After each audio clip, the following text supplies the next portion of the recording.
जब हम जोड़ों के दर्द की बात करते हैं तो जोड़ों के दर्द के साथ साथ हमें पता लगाना होता है कि ये वाकई में जोड़ों का दर्द है या कोई और परेशानी है।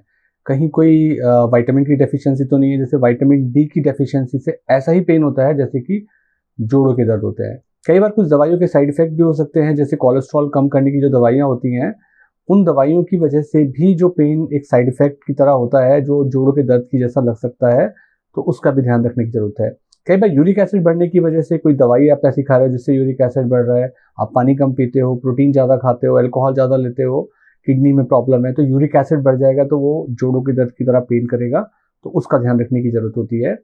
तो इन बेसिक चीज़ों के अलावा जो सबसे इम्पॉर्टेंट चीज़ है, अगर कोई बीमारी के रूप में हम जोड़ों के दर्द को देख रहे हैं यंगर एज में, लगभग 20, 25, 30 से लेके लगभग 40, 50 की एज तक, तो कुछ टेस्ट होते हैं जिसके द्वारा हम पता लगा सकते हैं। सबसे पहले ईएसआर और सीआरपी टेस्ट होते हैं। ये किसी भी इन्फेक्शन में भी बढ़े हुए हो सकते हैं कि अगर बॉडी में कोई भी इन्फेक्शन है, चाहे वो सिंपल सा इन्फेक्शन हो, तभी भी बढ़े हुए हो सकते हैं, या फिर किसी भी जॉइंट की बीमारी के अंदर भी बढ़े हो सकते हैं। तो एक नॉन स्पेसिफिक मार्कर है।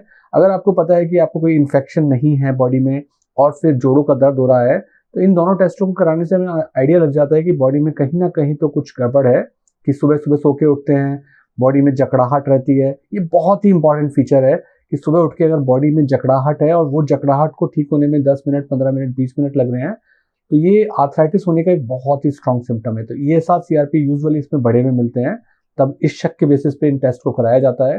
स्पेसिफिक में विमेन के अंदर रूमेटॉइड आर्थराइटिस बहुत कॉमन कंडीशन होती है, तो उसके लिए आरए फैक्टर कराया जाता है, एंटीसीसीपी एंटीबॉडी का टेस्ट कराया जाता है। और आरए में भी क्वांटिटेटिव कराना चाहिए। दो तरीके के होते हैं, क्वांटिटेटिव और क्वालिटेटिव। क्वांटिटेटिव का मतलब है कि नंबर्स में आएगा कि कितना ज़्यादा आरए की कंडीशन है, और क्वालिटेटिव का मतलब है कि पॉजिटिव या नेगेटिव के टर्म्स में आएगा। एंटीसीसीपी और ज़्यादा अच्छा टेस्ट है। In fact early stage of rheumatoid arthritis जो विमेन में होती है या यंग गर्ल्स के अंदर होती है, तो उनके अंदर ये जल्दी पता लगाने का टेस्ट होता है।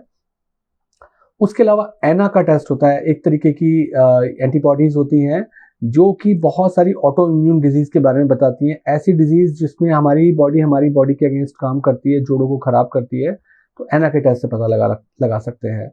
कई सिचुएशंस होती है कि जैसे अगर रिसेंटली आपको टाइफाइड हुआ है या कोई अपर रेस्पिरेटरी ट्रैक्ट इन्फेक्शन हुआ है जिसके बाद जोड़ों में दर्द होना शुरू हुआ है, तो रीटर सिंड्रोम की तरफ शक जा सकता है। तो वो ईएसआर सीआरपी बड़े होने से अंदाजा लग जाता है कि रीटर्स हो सकता है, तो इस प्रकार से उस चीज़ के बारे में भी सोचा जाता है। एना भी पॉजिटिव होने के बाद उसके भी एडवांस टेस्ट होते हैं जिससे हम एना में भी पर्टिकुलर फॉर्म को पता लगा सकते हैं, तो वो टेस्ट भी किए जा सकते हैं जब ये आए। शुरुआत में बहुत महंगे टेस्ट कराने नहीं चाहिए।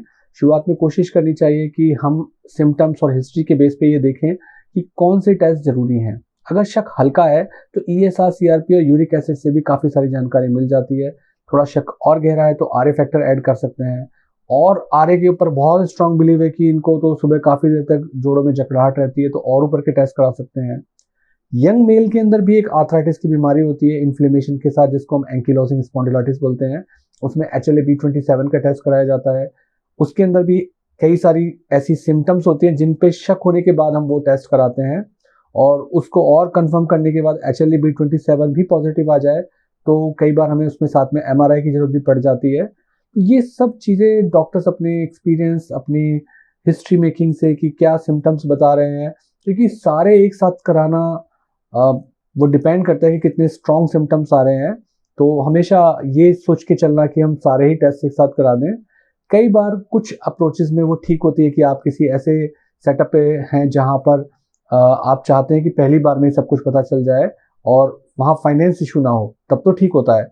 पर अगर आप एक नॉर्मल सेटअप पे काम कर रहे हैं जहाँ पे आपको पेशेंट की पॉकेट का भी ध्यान रखना है, तो वहाँ पर हिस्ट्री के बेसिस पे टेस्ट होने ज़्यादा ज़रूरी है, ताकि हमें उनसे एक इन्फॉर्मेशन भी मिल जाए कि हमें किस डायरेक्शन में आगे बढ़ना है। तो ये सारी चीज़ें जो हैं सिम्टम्स, हिस्ट्री, एग्जामिनेशन के बेस पे चलती हैं, और इस प्रकार से हम जितनी भी गठिया बाई की बीमारियाँ होती हैं उनको शुरुआती रूप पे कैच कर सकते हैं, सो दैट कि हम उनको प्रॉपर तरीके से ट्रीट कर सकें। क्योंकि कई सारी गठिया बाई की बीमारी होती है जिनमें दवाइयाँ बिल्कुल स्पेसिफिक और अलग होती हैं।